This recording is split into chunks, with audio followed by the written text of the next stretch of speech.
Hello everyone.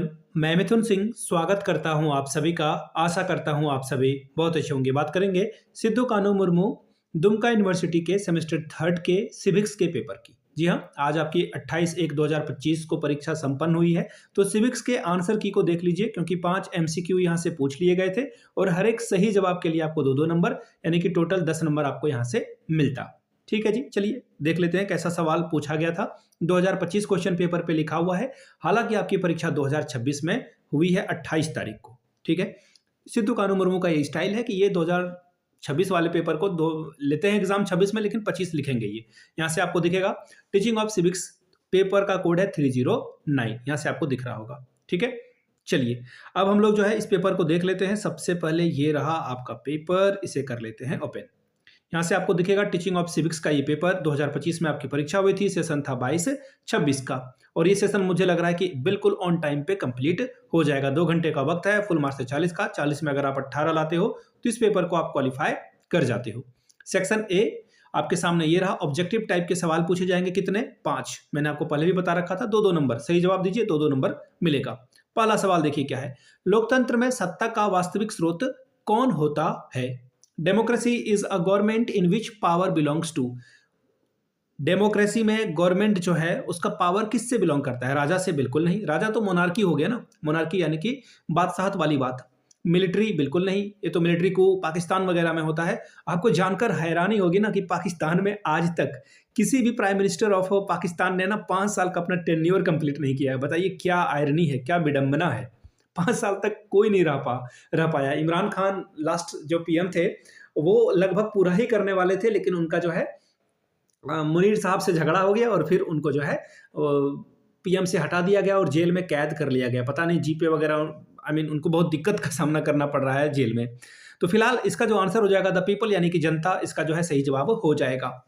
अगला सवाल, question number B. Which of the following is a major challenges to Indian democracy. भारतीय लोकतंत्र के सामने प्रमुख चुनौतियां कौन सी है? देखिए, लोकतंत्र, भारत की डेमोक्रेसी, देखिएगा ध्यान में रखिएगा, डेमोक्रेसी नहीं, इंडियन डेमोक्रेसी में क्या समस्या है? यूनिवर्सल एडल्ट फ्रेंचाइजी, बताइए 18 प्लस के अगर आप हैं तो आप वोट डालिए, इसमें कहाँ कोई समस्या है? ये तो ऑप्शन आपका गलत है, ये तो अच्छी बात है ना।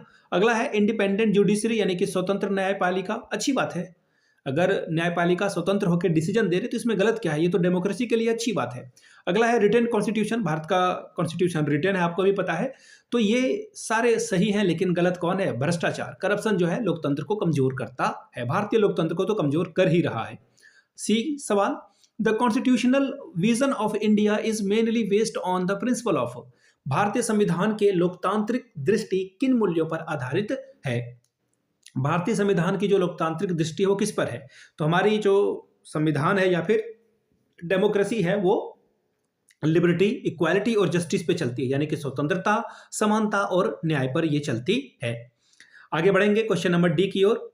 विच institution helps citizens participate directly in political process. कौन सा संस्था नागरिकों को राजनीतिक प्रक्रिया में प्रत्यक्ष भागीदार का अवसर देती है? स्कूल देती है। देखिए ध्यान से समझिएगा क्वेश्चन को, कौन सी संस्था के बारे में पूछा जा रहा है, तो इसमें स्कूल सब कुछ आ सकता है, लेकिन यहाँ पे जो एक पॉलिटिकल है, डायरेक्टली जो है पॉलिटिकल प्रोसेस में शामिल होने की बात की जा रही है, तो आप स्कूल में भले ही कर लो लेकिन वो पॉलिटिकल नहीं होता है। ठीक है, तो फिलहाल आपका जो आंसर हो जाएगा वो क्या हो जाएगा? इलेक्शन में आप जो है पॉलिटिकल पार्टिसिपेशन करते हो। Question number E, which teaching learning strategy promote active participation of student. कौन सी शिक्षण अधिगम रणनीति छात्रों को सक्रिय सहभागिता को बढ़ावा देती है? ध्यान से समझिएगा, एक्टिव पार्टिसिपेशन जो है बच्चे का, वो टीचिंग लर्निंग से किसको बढ़ावा मिलता है? लेक्चर मेथड से ये बढ़ावा दे पाता है? बिल्कुल नहीं। लेक्चर मेथड जो है अच्छी बात नहीं है, गलत है ये। अगला है प्रोजेक्ट मेथड, बहुत ही अच्छी बात है ये, परियोजना विधि। अगला है नोट गिविंग नोट्स, बिल्कुल नहीं।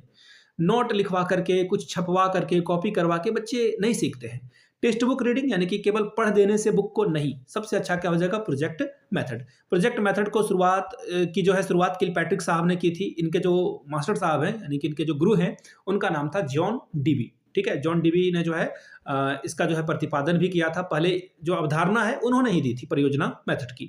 तो सेक्शन बी से आप यहाँ से सवाल देख लीजिए, स्क्रीनशॉट वगैरह जिनको लेना होगा वो ले सकते हैं। इस तरह का सवाल जो है एग्जामिनेशन में आपसे पूछ लिया गया था। ठीक है, तो ये था सिविक्स का सवाल। आगे और भी जो वीडियोज़ हैं, आगे जो क्लासेस होंगी, वो भी आपको जो है आंसर की आपको सारा बता दिया जाएगा। वीडियो को यहाँ तक देखने के लिए आप सभी का बहुत बहुत शुक्रिया। Have a good day.